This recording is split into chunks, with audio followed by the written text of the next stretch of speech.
e muito falante, disse: Chico, eu lhe trago uma consulta de uma amiga minha. Ela está vivendo um problema e gostaria que você lhe dissesse alguma coisa. É possível, Chico? E o velho Chico, com o indicador num dos cantos da boca, falou para o Marcos: qual é o problema, meu filho? E ele começou a contar o drama da jovem amiga dele, que o Chico não conhecia. Era um problema afetivo, um drama amoroso. E na medida em que o Marcos contava, o Chico olhava fixadamente por trás dos óculos grossos. E quando ele acabou de contar, mais ou menos 6, 8 minutos: então, Chico, o que é que você poderia dizer à minha amiga? Chico, velho de guerra, olhou Marcos e disse: pois é, meu filho, primeiro vamos consertar a história. Enquanto ele narrava o que a amiga lhe havia dito, Chico penetrava qual era a realidade do problema, contou para ele a realidade do problema, e naturalmente eu escutei. E a partir disso, então, aconselhou a jovem naquilo que ela deveria fazer. Era uma mediunidade atordoante. A capacidade de Chico penetrar a dor humana e saber do que se tratava para poder medicar devidamente. Mas, numa dessas noites, convidado por ele a um culto com amigos íntimos em sua casa, pensei com meus botões, muito jovem que era então, sobre a honra de ser considerado um dos amigos íntimos de Chico Xavier. Preparei-me, orei e fui. E quando chegamos à rua do Chico, já havia 2 ônibus especiais. Eu falei: vai ter amigo íntimo assim lá longe. Vários automóveis.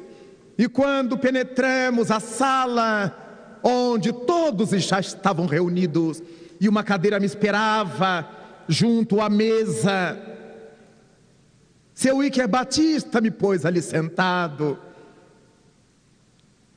e a reunião teve começo.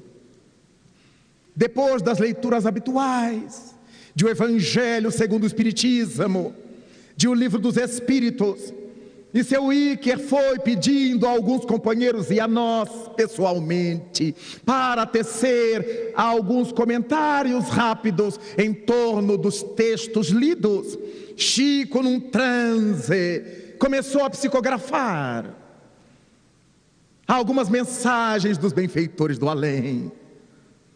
E enquanto ele psicografava mensagens de conforto, de consolo, aquelas pessoas que ali estávamos, cada qual com a sua tormenta, com a sua carência, pude perceber que no vaso transparente com água sobre a mesa, coberto por um pequeno pires, alguma coisa se formava na borda interna do jarro, como se fosse mel de abelha, uma substância de cor âmbar, que escorria pelas bordas e ia para o fundo do vasilhame. Terminado aquele momento, na hora de ler as mensagens, Chico pediu ao seu filho da alma, Dr. Eurípides Reis, que procurasse algo para mexer aquela água com aquela camada de substância ao fundo, e a água ficou totalmente leitosa. Era rosa. E Chico nos disse com tranquilidade: nossa Sheila nos trouxe medicamento. E a água ficou totalmente rosada depois de que aquela substância foi misturada.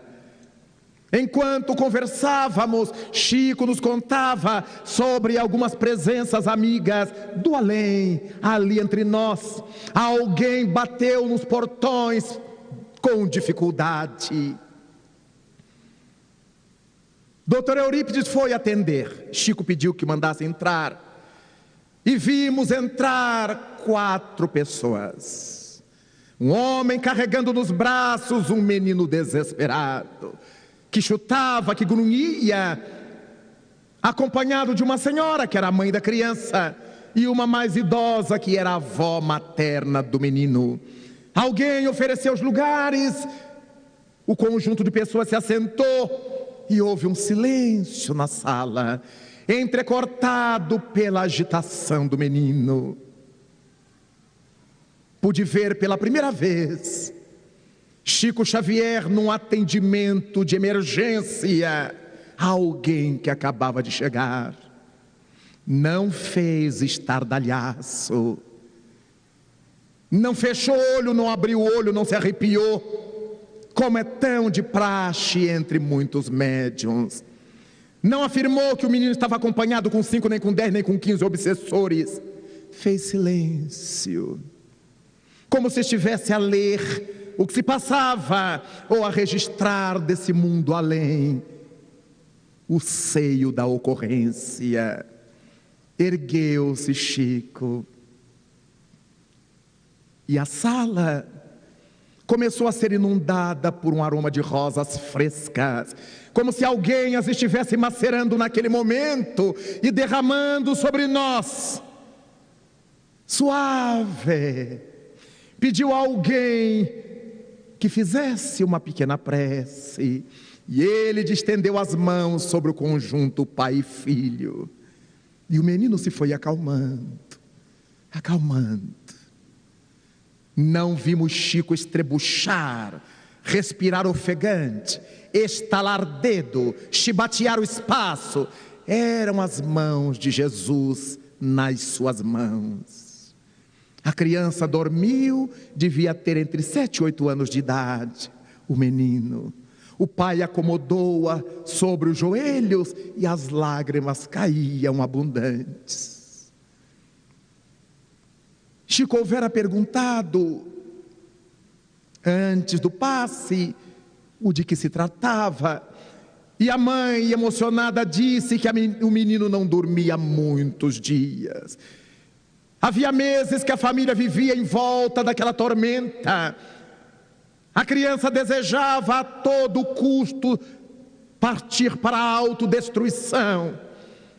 Os médicos consultados nada puderam fazer até então. Não havia mais o que fazer quando alguém, numa pequena cidade do interior de Goiás, recomendara: procure o Chico. E eles acabavam de chegar, foram da rodoviária diretos para lá. Chico aplicou passe nas 2 senhoras e voltou para sentar-se. Orientou a família para que, na cidadezinha onde viviam, procurasse o centro espírita, porque o menino precisaria continuar a receber fluidoterapia dos passes. Não apavorou a família. Se não der passe, ele morre. Se não for para o centro, ele morre. O equilíbrio de quem sabe consolar sem alarmar. E a família saiu para tomar o último ônibus de regresso à sua cidade no interior goiano. E todos nós emocionados, particularmente eu, muito moço, aprendendo com Chico a lidar com as necessidades da consolação.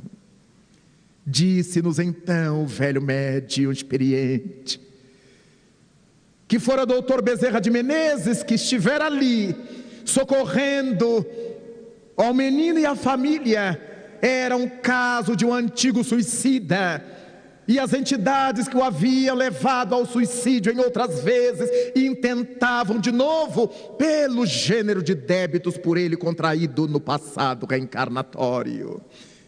Os pais precisariam do socorro do espiritismo, para que através da fluidoterapia, dos passes, da evangelização do menino, ele pudesse se libertar das garras atormentadoras da obsessão. Mas não disse isso aos pais, deixou que o livre-arbítrio funcionasse, orientou procurar um centro espírita, porque o menino precisaria E desse modo, aquela reunião foi concluída, e esse notável aprendizado, em 2 momentos, os efeitos físicos da substância que brotaram, derramando-se sobre a água, e os efeitos físicos do momento do passe, quando ficamos impregnados de odor de rosas frescas, e tudo ficou impregnado de rosas, as flores preferidas de Chico, que Sheila, a benfeitora alemã, trouxera para embelezar aquele momento de intercurso entre a terra e o mundo além. A consolação na obra de Chico Xavier é uma pauta permanente.